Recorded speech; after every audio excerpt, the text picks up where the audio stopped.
Good afternoon. My name is Bob Hahn, and I'm delighted to be doing this podcast for the Technology Policy Institute. I'm a senior fellow there, and the podcast is called To Think Minimum.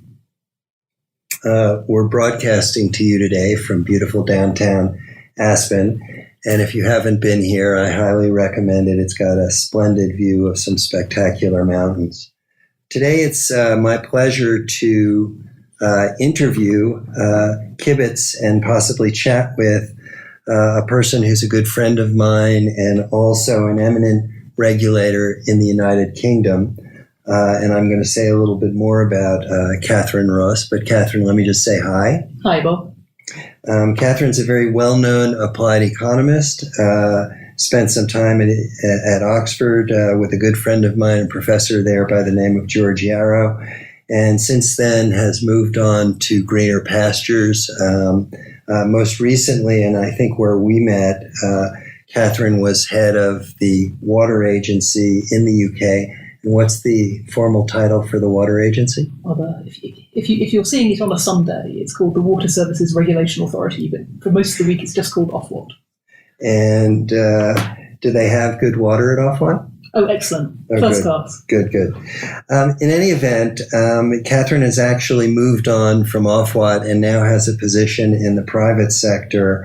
And can you say one or two words about that? Sure. I'm looking after regulation for a company called BT, which is British Telecom. So it's sort of roughly the equivalent of AT&T in the UK. And I look after regulatory affairs. And most of that is about regulatory affairs within the UK. So thinking about what our telecoms regulator, Ofcom, is doing and how it will affect the company. But actually, BT is present in more than 180 different countries, so I'm also looking at regulation across the globe. That sounds fantastic. And can we charge you for that advertisement? At a reasonable rate. Okay, great. Before taking the position with the Water Authority and with BT, Cathryn did extensive work in the regulatory arena and worked for the regulatory authority there, involved in overseeing railroads, and we may touch on that today. And she's also done a lot of work in what the Brits call competition, but we call antitrust, and we may touch on that as well.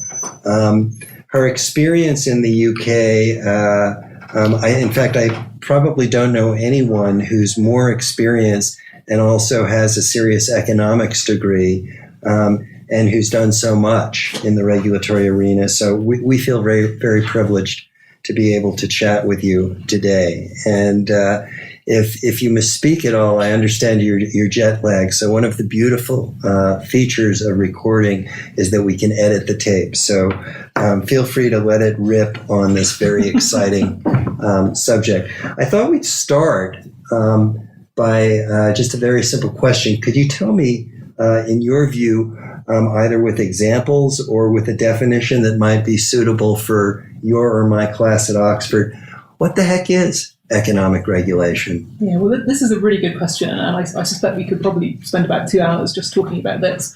I kind of boil it down to two schools of thought on this. The first is really a school of thought that concentrates on the economic regulatory toolkit and tends to see it in quite a sort of narrow and purist way. So they would characterize economic regulation as really being about the process of setting price controls and quality standards and the process of enforcing licenses. And that is certainly an awful lot of what economic regulators spend their time doing. But there is a different school of thought, and that is taking a much more broader view, in a sense more of a sort of teleological view, and thinking about what economic regulators are there for. And I think if you look at it through that lens, you quickly realize that economic regulators play a key role, essentially in aligning the interests of private providers of key public services with the interests of customers and society. And if you look at it through that lens, then they have a much more diverse toolkit because they're doing all of the things that they can within their power to create that alignment of interest. And that's the view that I take, and I think it's much more aligned with what the public expect today. That's great. Let's pretend you're talking to my parents at the dinner table and rewind that. Okay, you used lots of big words that I'm not sure everyone in our audience may appreciate, like price controls, quality standards, and so a word that I'm not even sure I could spell, teleological. Can you give me an example? Let's say you're the head of the Water Regulatory Authority there. You're doing work for the Railroad Regulatory Authority. What's a day like? Gosh, well, a day could be anything you like. But principally what we are doing when we're working in a regulator is we are limiting the ability of companies to exercise monopoly power. So if you think about the kind of things that a company might do, if it has monopoly power, it might put prices up, or it might put prices up and deteriorate the service quality. So typically in a regulator, you spend a lot of your time looking at both of those two things. What is a fair price that the monopoly company should be able to charge? And what should a reasonable standard of service for that kind of price look like?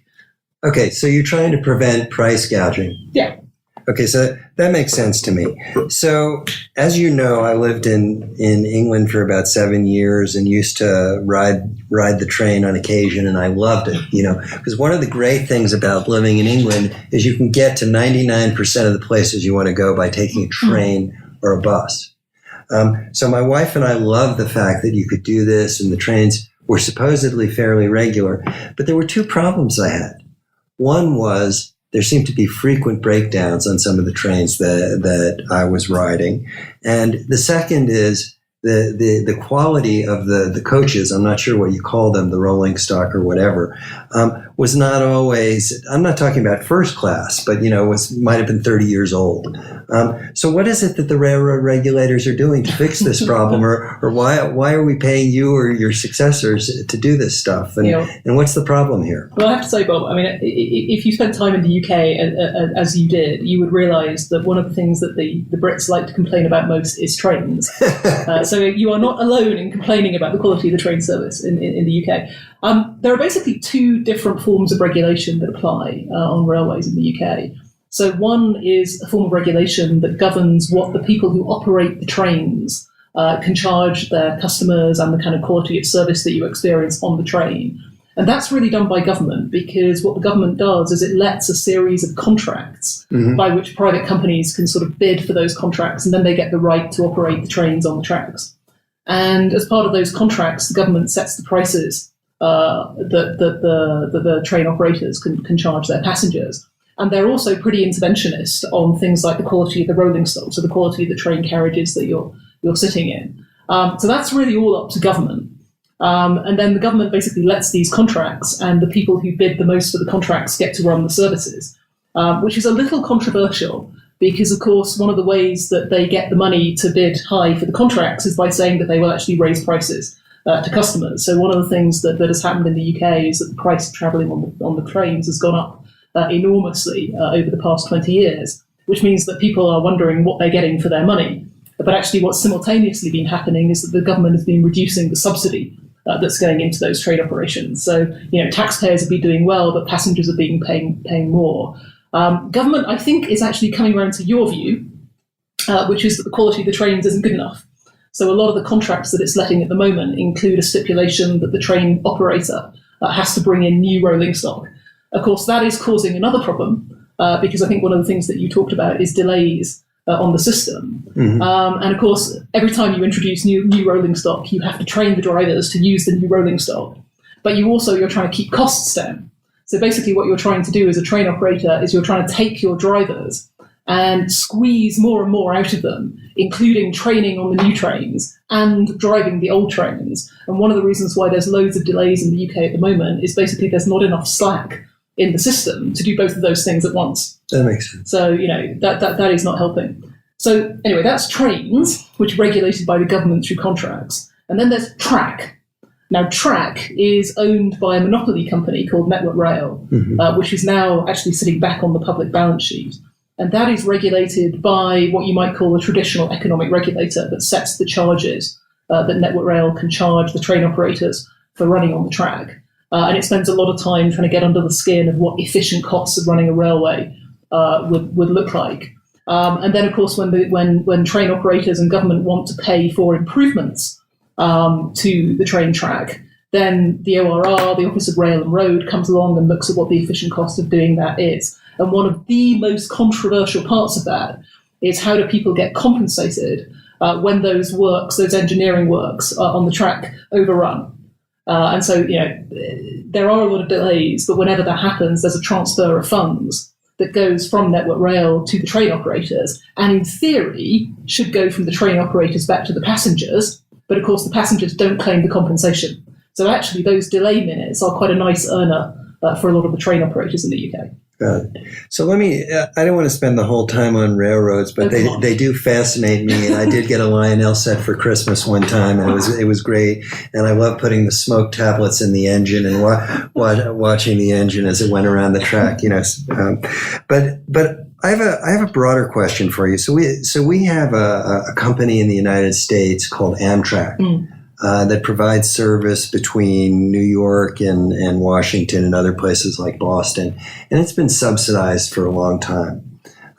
Imagine, I don't want to just stay on Amtrak, but imagine that you are either have the opportunity to whisper in the ear of the next president of the United States or the next prime minister of the UK, if there is a UK, in 5 years or whatever. What would you tell him or her about a good or a not so good way to regulate the rail industry if your objective is to get consumers good value? Should we have regulation at all? Yeah, I think regulation is a really, really useful element of a railway system, because essentially what it does is it enables you to give scrutiny to cost.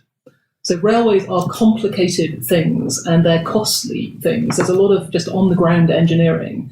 And if you really, really don't pay attention to cost, then those costs can spiral, and an economic regulator can help you to scrutinise those costs. And of course, if you keep costs down, that's more efficient. And if it's more efficient, then people pay less to use it. If they pay less to use it, they consume more and everybody is happier. So paying attention to costs is a big factor, but not driving costs down so low that you don't get investment. It's got to be actual, genuine cost efficiencies that you focus on. Sounds like a delicate balance. It is a delicate balance, but that's where regulators can help. Okay, so let's talk about a delicate balance, or what might be a delicate balance in another area where you are one of the world's premier authorities, both as a regulator and as a thinker, and that's water, like the stuff we're drinking on this table here.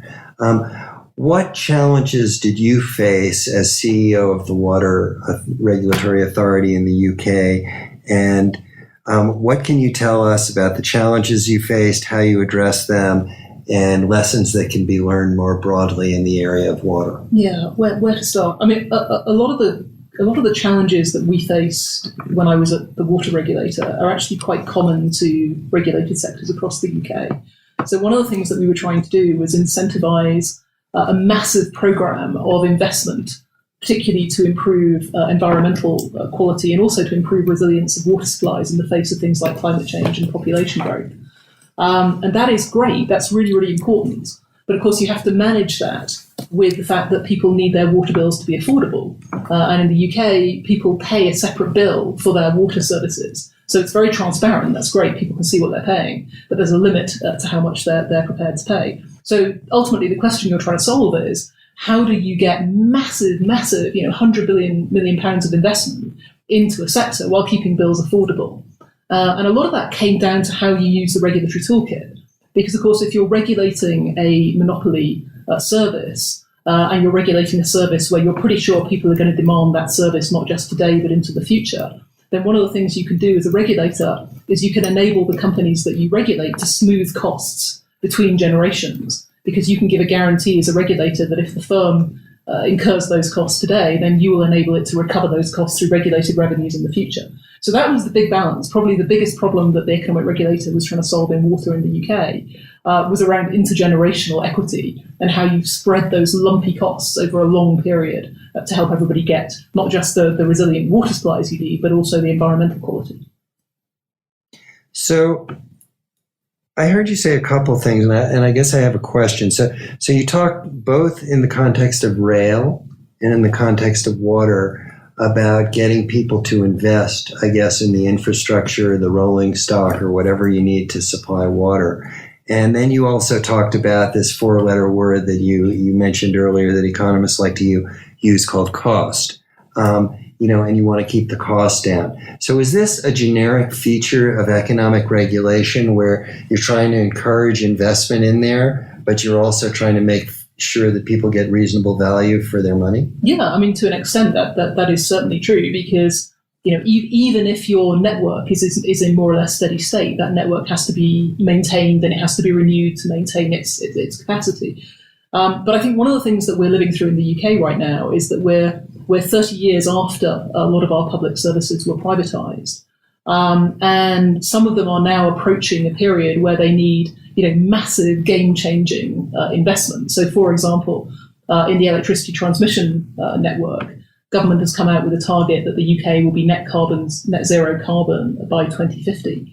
That requires a massive re-engineering of the electricity network, and that requires massive investment. Same in water. We're facing climate change and population growth. It needs a massive amount of investment in infrastructure to cope with that. And in telecoms too, we've been using the copper network that's been in place for decades, and now we know we need fibre and we know we need 5G. So that trade-off between needing investment and trying to keep costs down and keep bills affordable has always been at the heart of regulation. But I think a lot of economic regulators right now are facing that trade-off in a really stark way because of the lumpy, massive new investment programs that are needed. So, as you know, I go over to the UK occasionally to sample the pubs in London and Oxford and do other things like think a little bit with my friends. But I guess one of my questions for you is that you mentioned the word privatization, and the UK went through that many years ago. Could you tell us a little bit about what that process was like? And are you implying, because I don't want to put words in your mouth, are you implying that this privatization and regulation that took place may have been a mistake, or are you simply saying that it's done okay for the last 20 or 30 years, but we need to rethink certain aspects of it as we move forward into over the next few decades? Yeah, gosh, there's a lot in that. And I think we might want to come back to this question about whether privatisation is a good thing or not, because that, as you know, that's a big debate right now. But in terms of what happened at the time of privatisation, I think it's really important to be clear that there were lots of different things happening at once. So one thing that was happening was literally the transfer of ownership of businesses that had been owned and operated by the state into the hands of private shareholders. So that was literally just a transfer of ownership. But in most sectors, so I'm talking about electricity and gas, in rail and in telecoms, it wasn't just about the transfer of ownership. It was also a process of market liberalisation and the creation of competition. So you weren't just privatising monopolies, you were privatising companies that were monopolies, but that were being systematically opened up to competition. So I think if you're asking the question about whether, quote, privatisation was a success or not, you kind of have to divide it into two. One is, does the private ownership and the governance and the private sector discipline that you have in those privately owned providers of public service, create benefits? And then there's a separate question about whether competition is the right market model and what the pros and cons of that are. And as you know, both of those questions are being revisited right now. So talk to me a little bit, or maybe you could provide an example about where competition might be the right model. Perhaps something in the energy sector, I don't know, and where competition isn't necessarily going to work because something looks like a lot like a monopoly no matter what you do. Yeah, okay. I'm currently working in a telecoms company, and that is routinely held up as being one of the sectors where competition has delivered massive benefits for consumers, and I'd agree with that. So you've got a couple of things going on there. One is that you have prices that are held down, but then the other thing is that consumers are getting way more for the same price than they were 2-3 decades ago, and there's a massive amount of product innovation and service innovation. All that's happened because of competition. But really, the kind of competition that has driven that in telecoms to date has been downstream retail competition. So the network has been pretty much a monopoly. It's been regulated pretty much as a monopoly. And then what the regulator's been trying to do has been to hold down wholesale prices, make sure that there is enough value downstream at the retail end to encourage competition, and then stand back and let that deliver for consumers. And there's no argument, I think, that's been a good thing. Now, you can compare and contrast that with what happened in water, where unlike most sectors that were privatised in the UK, the water sector in England and Wales was privatised as a monopoly and with no intention of rolling out competition. And in fact, there is very, very limited competition in water. And in fact, a couple of years ago, the UK government decided that it would open the business customer retail market in water to competition. So residential customers, domestic customers, they can't choose their supplier. Now, in water, the argument always was that the economics was different, right? It was a natural monopoly, quote unquote. And what does that mean?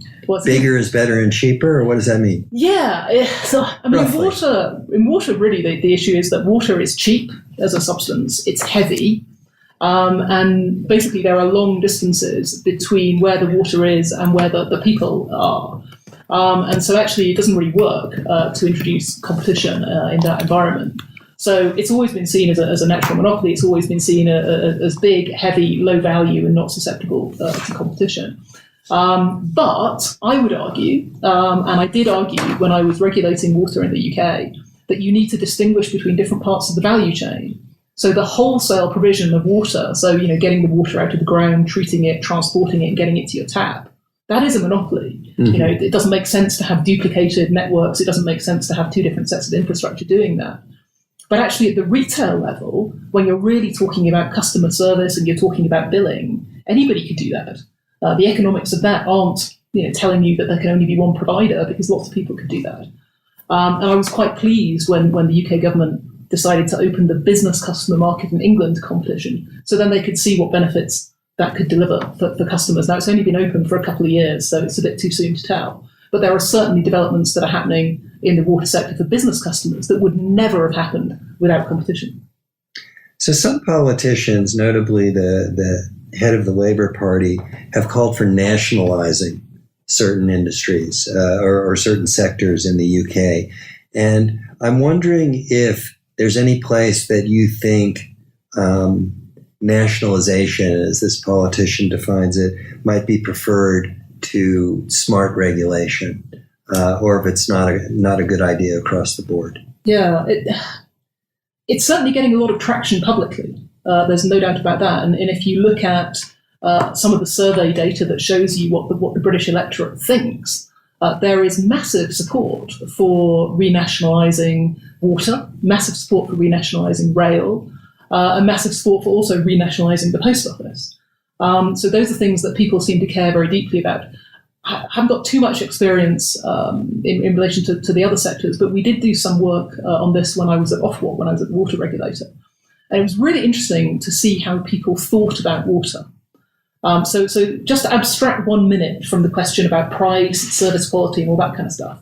If you sit in a room with a bunch of water customers, let's say in England, I will bet you anything that within the first half an hour, somebody will say, well, water just falls from the sky. I don't understand why we pay for it at all. And also within the first half an hour, somebody will say, actually, water is a human right and the government should provide it.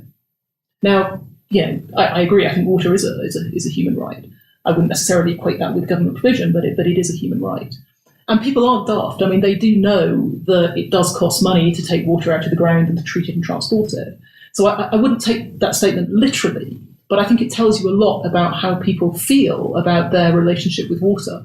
So actually, if you can couple that with some demonstrable failures of the water industry to deliver what seem like really basic standards, then actually you get a pretty powerful narrative in favour of, well, there's a problem here, the industry isn't delivering, and the solution is renationalisation. Personally, I think it's a lot more complicated than that. And I think the answer is smarter regulation.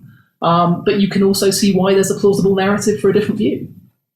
So I know we were going to talk about economic regulation, but your statement about water sort of piqued my interest. So I want to ask you a sort of a broader question about water. I think there was a recent UN report, I'm not sure, that talked about water scarcity being a very serious problem over the next 25 to 50 years. What should domestic regulators within a country be doing about this to make sure their countries are doing okay? And do we need any supranational institutions looking at these issues and or regulating these kinds of commodities? I do think water scarcity is a huge issue. And it's a huge issue in parts of the globe where maybe it isn't obviously a huge issue right now. And I'm thinking here about the UK, right? I mean, everybody you talk to about water scarcity in the UK will say, how can you possibly have water scarcity? It rains all the time, which is true. It does rain all the time, but it's also possible that we don't have enough water when and where we need it. And that is only going to get worse with climate change and population growth. So if it's a problem in the UK, then it's certainly a problem elsewhere across the globe and much more acute. So I think they're right to highlight it as an issue. I think regulation can play a really important role in solving that problem. I don't necessarily think a supranational regulator is the answer. And in fact, you could argue that more local regulators isn't a bad idea because, of course, water is it's a very physical thing. You can't divorce water supply from the geography. So the natural unit when you're thinking about water supply is actually a catchment area, not even necessarily a country. You need to think very carefully when you start talking about sort of the value of supranational regulators. I think that will be limited. There is certainly a case, I think, for regulators to learn a lot in terms of what works and what doesn't from across the globe. So, for example, I used to work in the UK in water regulation. We were really, really interested in what the Australians were doing in the face of the millennium drought in the Murray-Darling Basin. Mm-hmm. Because one of the things that they faced there, I think, they had a drought that went on for something like 7-8 years. So literally the whole of the Murray-Darling Basin catchment area was drying out. And they actually had to think really carefully about how they rationed scarce supplies. And one of the ways they did this, they created a sort of an allocation of water that would go to the public water supply, so for sort of human consumption, because clearly that has to be a priority. But then they created a system of trading for, if you like, sort of agricultural use of the water, which was the biggest single sort of non-human use of water in the Murray-Darling Basin. And they basically created a system of allocation of rights and then a secondary market where you could trade those rights. And of course, what that did is it revealed those uses of water that were more valuable than others. So if you were, let's say, a farmer that was producing rice, where you could sow the crop one year, and if you didn't sow it that year, that's fine, you could sow it next year. And maybe you didn't value water as highly as if you were a farmer who was running an orchard, where if all your trees die, it's another 10 years before you can really get a decent harvest again. And that worked quite well. So we were interested in the UK at looking at how that kind of water trading system could work in the UK. I mean, another thing which is massively underdeveloped, and in fact you were good enough to help me with in the UK context, is the whole approach to demand management and thinking about behavioural responses to scarcity of supply. It's really interesting that when you're a regulator, you spend an awful lot of time talking to the companies that you regulate. And oftentimes it is in their interests to come to you with very sort of heavy supply side solutions to things like water scarcity. Because, of course, they get a return on the investment that they make. So, if you talk to a water company about water scarcity, unsurprisingly, one of their first answers is we need a new reservoir. And these things cost billions. They're not cheap and might be the right answer. But let's make sure that, before we spend billions on a new reservoir, we know what the demand is we're actually trying to satisfy, which might mean working with customers in a smarter way to make sure that they have information about the water they're consuming and they have choices about when and where they can consume less. And again, that's another one of these things where it doesn't necessarily take you down the road of a supranational regulator, but it is one of those things where there is massive scope for learning between countries. So we're going to need to wrap it up shortly. I was intrigued by your example of the Murray-Darling Basin and the idea of using markets as a way of getting a price signal about the scarcity of water. How far do you think you can push these market ideas when you have resources like water or the environment or whatever as a way of either more effectively or efficiently allocating these resources or getting a price signal about what people are willing to pay for them? Or is this still politically very difficult for legislators and decision makers to embrace? Yeah, I mean, politically, it is difficult. There's no doubt about it, because whenever you have a market like that, somebody wins and somebody loses. Although one of the things that was really interesting in the Australian example was actually because you allocated out the water rights and then people had the ability to monetize those rights by trading them, some of the farmers actually did quite well. So it was not necessarily the case that if you were in a position where you sold your water rights, you were a loser because actually you got cash in that might have been worth more than your crop would have been in that year anyway. Sure. So it was a bit more nuanced than that, but it is controversial.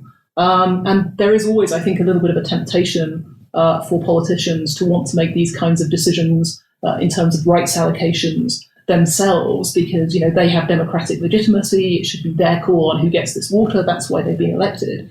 But to be honest, I think even if you are in a world where the ultimate decision might flow to the politicians, and even if you are in a world where you might need to make some political interventions, then the basic information that is revealed about relative values of water in different uses by having some kind of a price mechanism and some kind of a trading mechanism is enormously useful. And I think it was a very valuable lesson for the whole world, to be honest. Cathryn, this has been a very stimulating conversation, and it's always fun talking with you, and it's always fun having a beer with you. We've been talking at this TPI podcast on the economics of regulation with Cathryn Ross, and I hope we have a chance to have you back.